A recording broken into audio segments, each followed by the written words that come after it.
Welcome to the second lecture of breathing and exchange of gases, and in today's lecture we are going to discuss about the human respiratory system.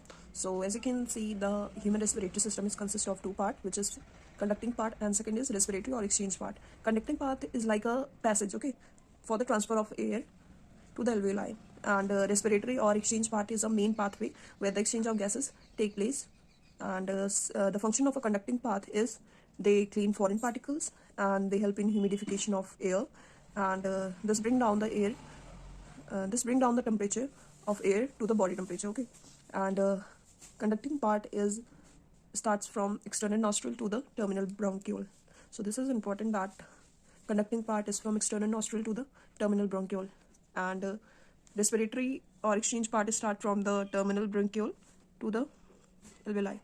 So first thing we will cover conducting part, as it is given that conducting part is start from the external nostril and it terminate up to terminal bronchiole. So conducting path कहाँ से कहाँ तक रहता है, from external nostril to terminal bronchiole. So conducting path एक आपको ऐसे ही consider करना है कि एक पाइप होती है जहाँ से एयर का पासेज होता है, एंड रेस्पिरेटरी और एक्सचेंज पाथ वो मेन पाथ होता है, वो मेन जगह होती है जहाँ से exchange of gases take place, okay. And so conducting part का यहाँ पे फंक्शन आपको पता होना चाहिए. First thing, it act as a transport for the transport of atmospheric air to the alveoli. Alveoli क्या होती है, एल्वेलाई में मेन एक्सचेंज ऑफ गैसेज होता है ब्लड कैपिलरीज के थ्रू. एंड सेकेंड फंक्शन क्या होता है कंडक्टिंग पार्ट का, second function is it clear it from foreign particle. Like noses में क्या होते हैं, अपने यहाँ पे हेल्स होते हैं, and conducting part also has mucus something. So ये फॉरेन पार्टिकल को वहाँ पे अकोमोलेट कर लेते हैं और ये इनसाइड द लंग्स नहीं जाने देता है. And third is it humidifies and also bring the air to the body temperature. और फोर्थ फंक्शन इसका ये होता है कि ये ह्यूमिडिफिकेशन में हेल्प करता है, एंड नेक्स्ट एयर को बॉडी टेम्परेचर पे लाता है. Now the path, this is a path of a conducting part. First is start from the external nostril, opening out above upper lip.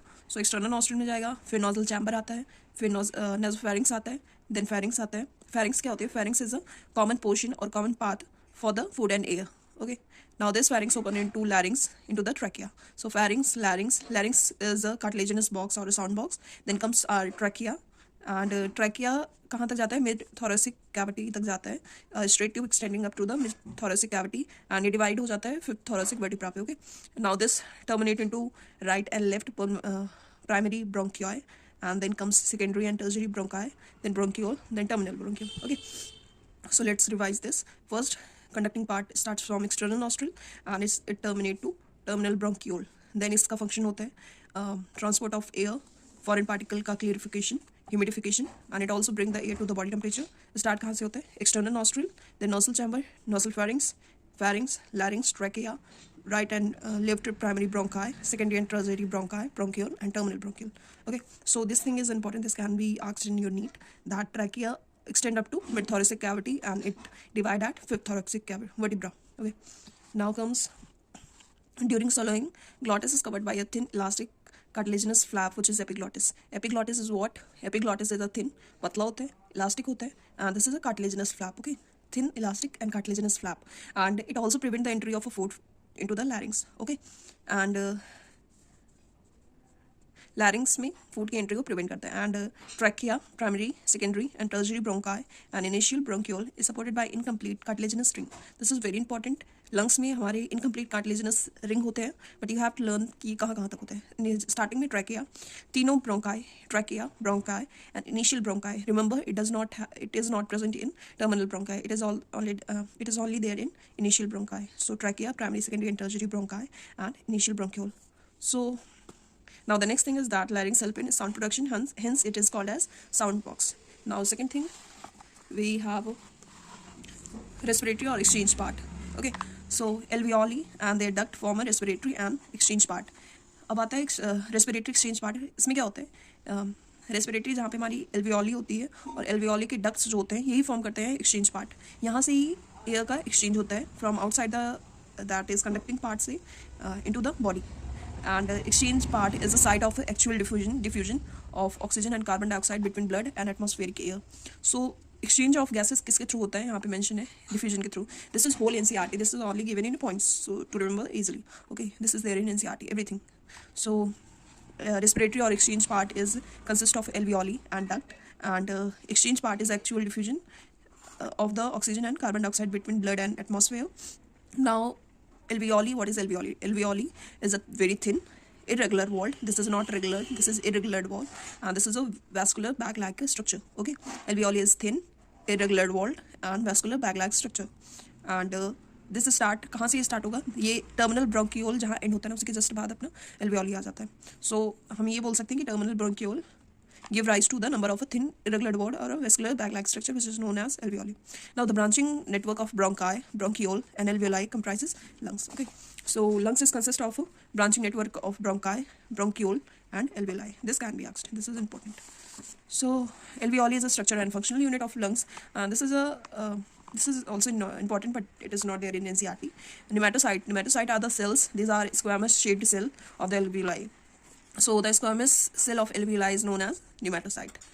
Lungs are situated in a thoracic chamber, and this is anatomically a airtight chamber, and this chamber is formed by dorsally, that means पीछे की तरफ by vertebral column, and ventrally by sternum, laterally by rib cage, and downside by diaphragm, dome-shaped diaphragm.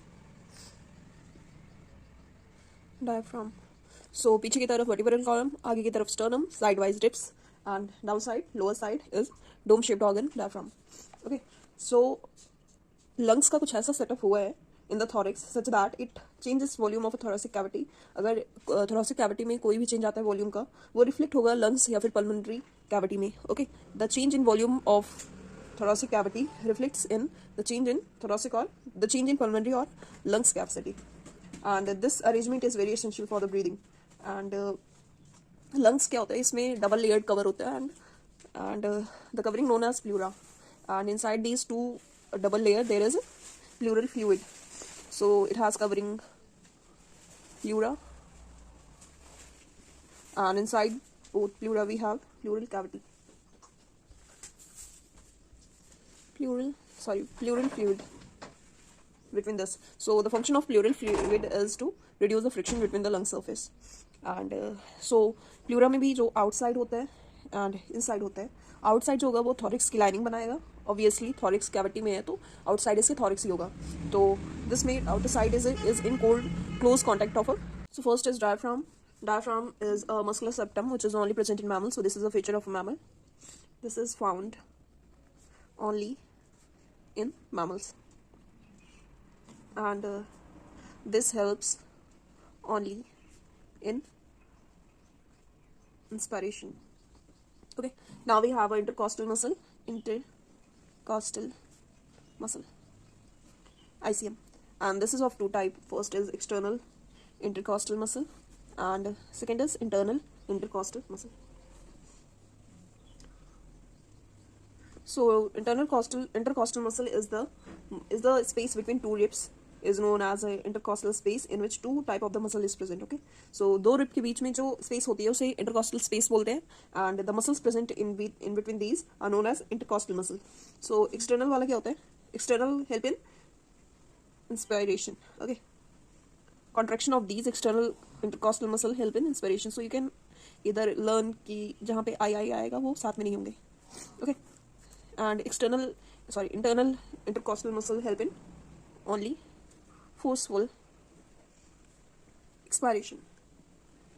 Okay, let's wrap up this. So first is we have lungs. Lungs is situated in thoracic chamber, and this is covered dorsally, पीछे की तरफ vertebral column, आगे की तरफ sternum, laterally ribs, and outside it has a dome-shaped diaphragm. Okay, so the covering of our lungs is consist of a pleura. Pleura is a double membrane. That is, lungs have a double membrane structure. Double layered.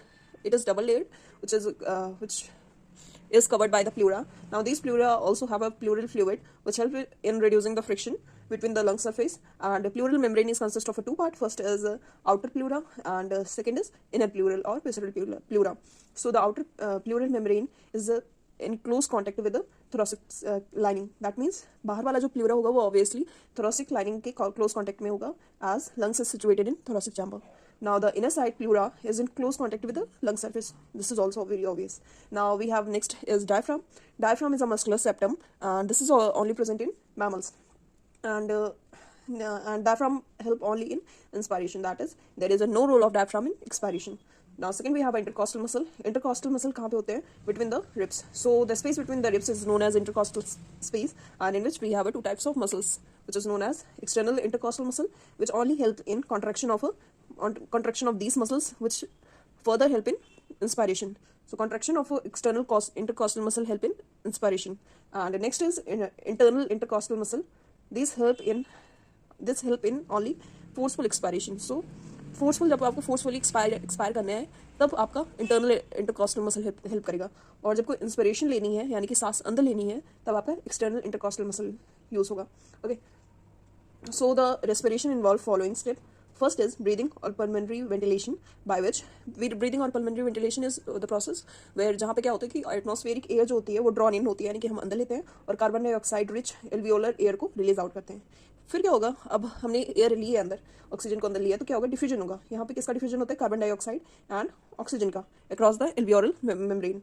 And then there is a transport of gases, यानी कि carbon dioxide outside move करेगा and oxygen move inside the blood. Now there is a diffusion between oxygen and carbon dioxide between blood and tissue. अभी कहाँ से था? Atmospheric air and blood capillaries that is alveoli से था. Now further diffusion कहाँ पे होगा? हमारे टिश्यू में और ब्लड में. Now the utilization of oxygen by cell for the catabolic reaction. Catabolic reaction वो होते हैं जहाँ पे catabolism is like related to breakdown, जहाँ से एनर्जी प्रोड्यूस होती है, and anabolism is जहाँ पे मेकिंग होती है, जहाँ पे जुड़ते हैं. So the utilization of carbon dioxide oxygen का यूटिलाइजेशन होगा सेल के through for the catabolic reaction to release energy and result in the release of the carbon dioxide, or carbon dioxide release hoga. So this was all about lungs, which is there in NCERT. Now in next lecture we will cover mechanism of respiration. So next thing we have a mechanism of breathing. First is this involved two stage. First is inspiration and second is expiration. So inspiration is the process by which atmospheric air is drawn in, and expiration is the process by which alveolar air is released out. So the movement of air into and out of the lungs is carried out by creating the pressure gradient between the lungs and atmosphere.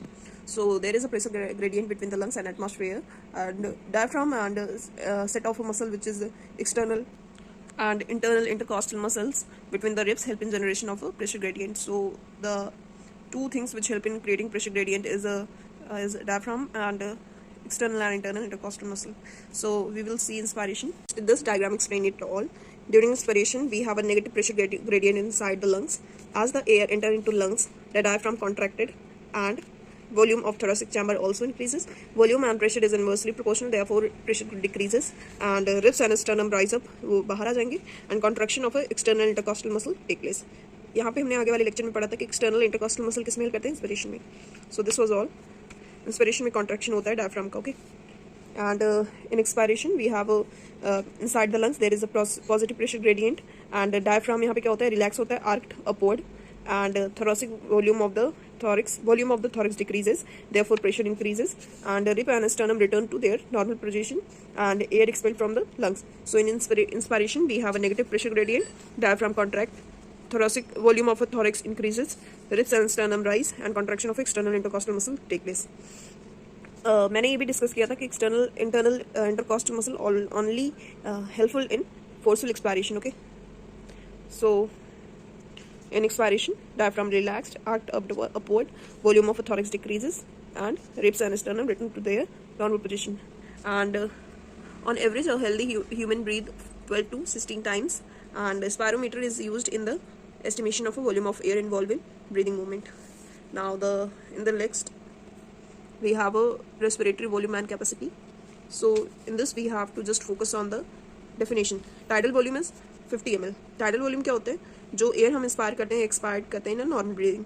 Now inspirated is a volume क्या होती है? IRV. This is a forceful inspiration. जब हम ऐसे forcefully inspiration करते हैं तो होता है. इसकी वैल्यू लर्न करनी है आपको, which is 2500 ml to 30 ml, 3000 ml. Okay. And expiratory reserve volume is the additional amount of air a person expire by forceful expiration. So ERV कितनी होती है? 1000 से लेके 1100 ml तक. And inspiratory कितनी होती है? 2500 से लेके 300 ml. And tidal volume 500. Okay. Now comes residual volume, यानी कि the amount of air remaining in lungs even after forceful expiration. So residual volume is 1100 से लेके 1200 तक. Okay. And then comes inspiratory capacity. This comprises of tidal volume and inspiratory reserve volume. This is ये आप खुद से भी calculate कर सकते हैं. You just have to learn this whole thing. and the total amount of air a person can inspire after a normal expiration. Okay, normal expiration करने के बाद कितना एयर आप ड्रॉन इन कर सकते हो in your lungs, it is inspiratory capacity, and expiratory capacity is the volume of air a person can expire after a normal inspiration, यानी कि इसके जस्ट अपोजिट का आपको याद करना है नॉर्मल में. And this comprises of a TB plus ERV. Now the functional residual volume, functional residual capacity, this is very important. This comprises of a external expiratory reserve volume plus residual volume. This is 25 ml and this is the air remain in lungs after a normal expiration. आपको ये याद करना है, यहाँ पे normal expiration होता है functional residual volume में. Normal expire करने के बाद the amount of air remain in lungs is known as functional residual volume. Okay. Now the vertical capacity is consist of a ERV tidal volume and inspiratory reserve volume. So this is the maximum volume of air a person can breathe after a forced expiration. Okay. Now the total lung capacity is the total volume of air accumulated in lung at the end of a forced inspiration. और यहाँ पे total lung capacity में सारे का लेना है, जैसे reserved volume, ERV, tidal volume, inspiratory capacity. यहाँ पे दो चीज़ें इंपॉर्टेंट है. First is residual volume which is 1100 से 1200 and functional residual volume which is amount of air remain in lungs after normal expiration.